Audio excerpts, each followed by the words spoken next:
자, 손배꼽 인사. 안녕하세요. 안녕하세요. 위클리벤 문희정입니다. 이학범입니다. 정부가 매년 반려동물 보호 복지 실태조사 결과를 발표를 합니다. 네. 지난해 결과가 최근 발표됐는데요. 동물 등록 통계, 또 유기동물 통계, 길고양이 TNR 현황, 반려동물 영업장수, 동물보호법 위반 행위 적발 건수 등 평소에 좀 궁금해하던 내용들 다 담겼습니다. 자, 위클리빗에서 3주에 걸쳐서 중요한 내용들 좀 소개를 해드리려고 하는데요. 오늘은 동물 등록에 대한 얘기부터 좀 해보겠습니다. 네. 저희 위클리벳 초창기부터 정말 주야장천 엄청 얘기 많이 한 분야거든요. 네. 따져봅시다. 지난해 얼마나 많은 동물들이 등록을 했나요? 현재 반려견의 동물 등록은 법적인 의무사항이고요. 네. 등록을 안 하면 이제 불법인 거고요. 고양이, 반려묘의 경우에는 시범사업입니다. 그러니까 법적으로 의무사항은 아닌데 보호자분께서 선택적으로 하려면 할 수 있는 상황입니다. 작년 2023년 1년 동안 개는 총 25만 7,989마리가 신규 등록을 했고요. 고양이는 13,184마리가 동물 등록을 해서 개, 고양이 합쳐서 작년 1년 동안 27만 1,173마리가 신규로 동물 등록을 했습니다. 근데 이 신규 동물 등록한 숫자가 2022년 대비 10.4% 감소한 수치입니다. 지역별로 봤을 때는 이제 경기도가 가장 많은 동물 등록 건수를 기록했고요. 네. 서울, 경남이 그 뒤를 이었습니다. 자, 일단 고양이 등록이 의무가 아닌데도 13,000여 마리나 등록을 했다는 게 좀 놀랍고요. 네. 자, 그렇다면 지금까지 누적 동물 등록 수는 얼마나 되나요?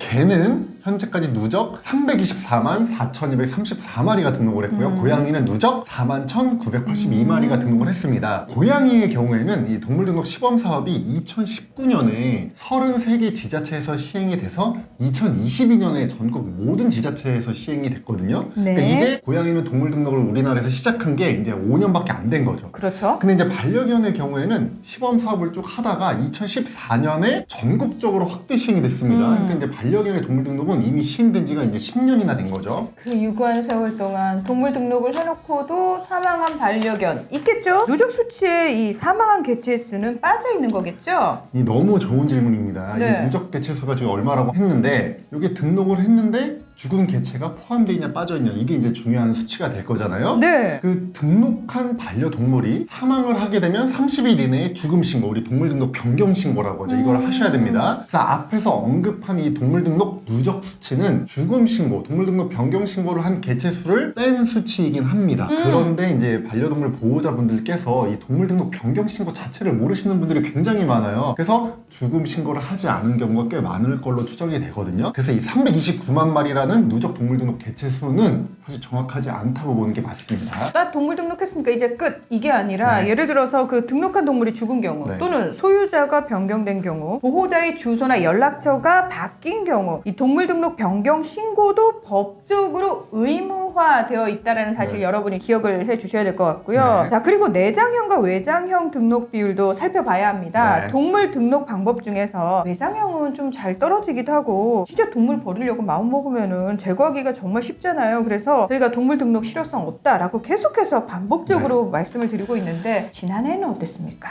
고양이는 어차피 100% 내장형으로만 동물 등록을 하게 되어 있습니다. 네. 근데 이제 반려견의 경우에는 여전히 내장형 동물 등록 그리고 외장형 태그 동물 등록 방법이 이제 두 가지로 나눠져 있잖아요. 지난해 신규 등록한 반려견 중에 51.4% 즉 절반 이상이 실효성이 떨어지는 외장형으로 등록을 했습니다. 이 외장형 등록 방식 저희가 없애자는 얘기 위클리빗에서도 꽤 여러 번 소개를 해드렸고 그렇죠. 이 얘기 계속 나오고 있는데 왜 못 바꾸고 있는 건지. 사실 고양이는 시범사업 하면서부터 아예 내장형으로만 딱 못을 박아놨잖아요. 네. 그러면은 걔도 그렇게 하면 될 것 같은데 왜 외장형을 계속 허용해주고 있는 건지 좀 이해가 안 되는 부분이 있고요. 맞습니다. 좀 답답하고. 그리고 동물 등록 자진신고 기간 운영 매년 하잖아요. 네. 요때 또 많은 분들이 부랴부랴 외장형으로 등록을 한다는 거 요것도 사실 좀 짚어봐야 돼요. 맞습니다. 이제 동물 등록을 원래 하지 않으면 단속에 걸렸을 때 과태료를 부과하게 되잖아요. 그렇죠. 정부에서 동물 등록 자진 신고 기간이라는 걸 운영을 해서 이 기간에 너가 등록을 신고를 하면 기존에 안 했다 하더라도 우리가 과태료를 매기지 않을게 이렇게 하는 게 바로 동물 등록 자진 신고 기간입니다. 중앙정보부 각 지자체가 엄청나게 이걸 홍보를 하죠. 이 기간에 네. 동물 등록을 하라고. 지난해에도 8월 7일부터 9월 30일까지 동물 등록 자진 신고 기간을 운영하고 10월 한 달간 집중 단속을 했습니다. 근데 외장형 내장형 등록에 허용되어 있는 상태에서 정부가 막 대대적으로 홍보를 하면서 지금 동물 등록하면 과태료 우리가 유예해줄게. 근데 너 지금 안 하면 우리가 다음 달부터 대대적으로 단속해서 과태료 부과한다? 이렇게 하니까 상대적으로 쉬운 외장형으로 등록하는 보호자분들이 이제 많은 거죠. 그래서 이 자진신고 기간을 정부가 운영할 때마다 외장형 등록 비율이 절반 이상을 넘어가는 결과가 계속 반복이 됐거든요. 2016년 이후 8년 동안 동물 등록 자진신고 기간을 운영한 게 4번, 안 하는 게 4번인데요. 동물 등록 자진신고 기간을 운영하지 않은 4개년은 내장형 등록 비율이 58.9에서 67.5%였습니다. 이거 절반 이상이었죠.